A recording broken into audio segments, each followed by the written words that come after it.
It was never about, they always made it about whether I was good enough for my kids. I was always good enough for my kids, and I was always good enough for myself. I didn't know that for a very long time, but I realized that a few years ago. And the only reason I didn't feel good enough about myself was because that's what they told me. That's what they made me believe. They instilled this within me to think that. It wasn't me thinking that. It was their words that then became my words, my thoughts, my being. And when I started pushing against that in my teenage years, then they say, "Oh, she's defiant. She won't obey. She won't accept the things that she has been being given, because they're not truth. Why would I accept that? I've never accepted it. And it wasn't that I wasn't good enough. It's that I wasn't good enough for them. Why? Because somebody put it in their heads that they weren't good enough for others. And they projected that onto me. And they followed the status quo so that they would be liked. I refused. Why would I do that? Why would I go against myself so much to hurt myself just to make others happy? And I went through that process for many years. And I had learned how to forgive myself. And finally had learned to love myself, flaws and all. And that's what real true healing is. And all of this stemmed because they thought I wasn't good enough for them, not anybody else thinking I wasn't good enough for them. Because even my kids say I'm the best. And I may not be the best, but when I can be my best, I am. And when I'm at my best,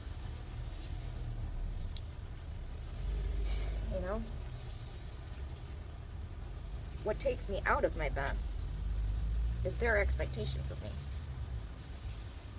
Other people's expectations, not my kids. So instead, they've spent the time grooming my children to think I am wrong. Grooming them that I'm not good enough for them. That they're not good enough for themselves. Pushing the exact same mental agenda on them of conditioning. And that made them extremely depressed. From that, a 7-year-old should not feel like they want to unalive because they can't be good enough. My children, my beautiful, amazing, smart, intelligent, fun, playful children, went into a very dark place because of this. And it hurt my soul, because that's not them. They're putting these expectations on small children. Expectations they couldn't even do themselves. And when I pushed back against the status quo that they were trying to create, they did not like this. So now, after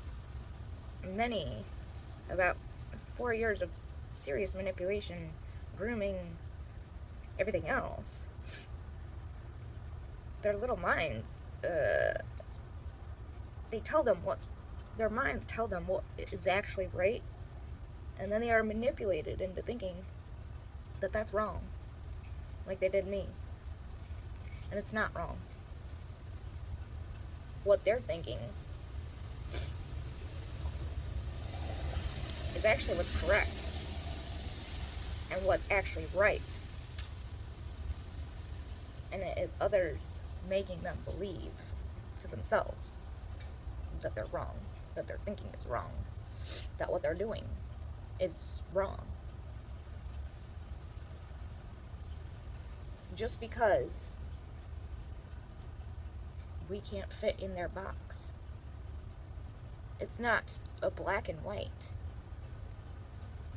Just because you can't fit into somebody else's unspoken expectations, just because something's different doesn't make it wrong. Not everything has to be black and white. It's a spectrum. Just because it's not the way that you do it doesn't mean that it's wrong. Just because somebody cuts a pineapple a different way, does it mean that it's wrong? No, it's just done differently, but you get the same result.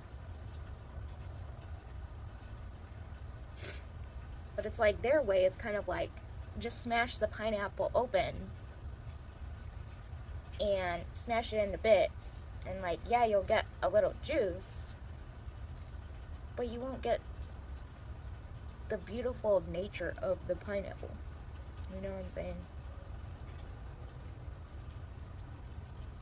The texture, the flavor, all of that.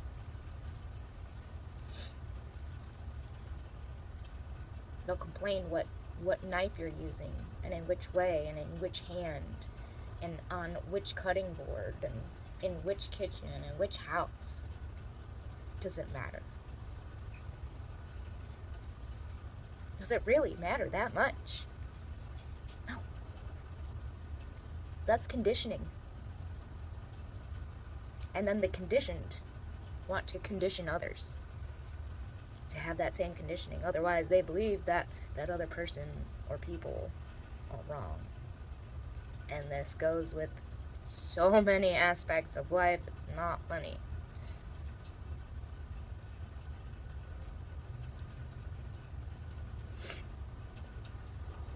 This is where you have to become strong and independent and authentic in yourself, knowing who you are and who you aren't, and what you will and won't do, and what you will and won't accept. And it takes serious strength. It takes serious strength to buck against the status quo, against everything.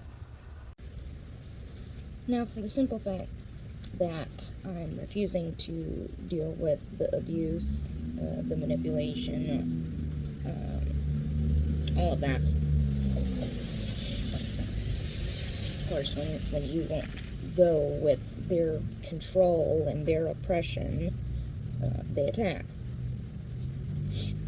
Fortunately, it's always just me with my back up against a wall, fighting for my life, my livelihood, my children's lives.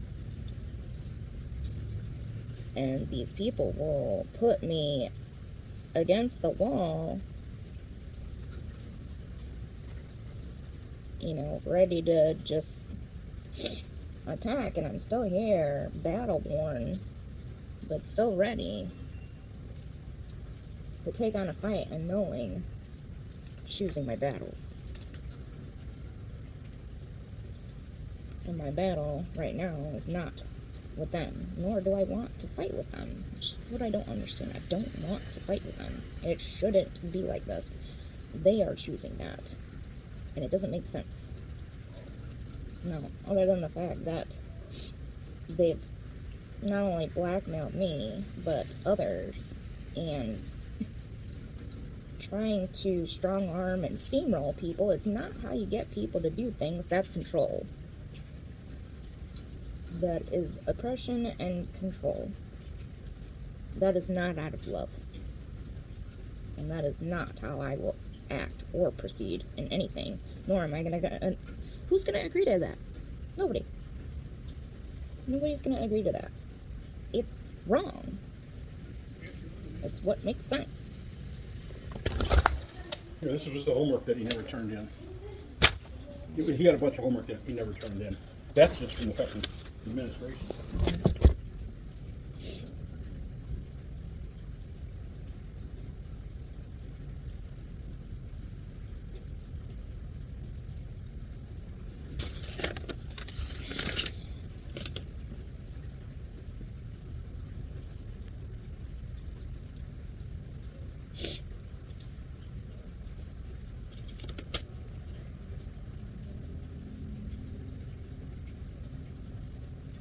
This is Probably can't mind my own damn business. This isn't homework. Mom, This can is you make about it- your immunization forms. I know. Basically, people are making sure to disrupt, distract, try to control what I'm doing, how I'm feeling, what I'm thinking, so that I will not be in a good mode, a strong, confident mode to defend myself.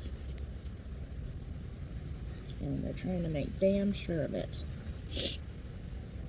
And my battle, then, is to know who the fuck I am, and know what I will and won't put up with. Know when to show them, know when to fold them, know when to run and hide, and know when to fight. And there will be mistakes made, and there will be a war. But I'm preparing, mentally and physically. It's not going to be pretty. I have not one bit of privacy. My room where I'm staying, my things, my mail, my vehicle, everything is being touched, snooped, gone through, just privacy completely obliterated. It's lovely. So, and then not only that, just the constant manipulation and abuse and backbiting and passive aggression and all the things being done by others is just lovely. It's just lovely. Love does not hurt. Love, even tough love, makes the better decision.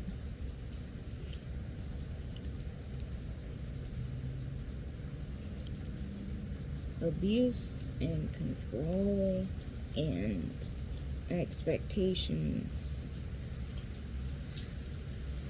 are what hurt things, not love. Because those things done are not out of love. And you have to do certain things out of love for yourself to get through unloving things.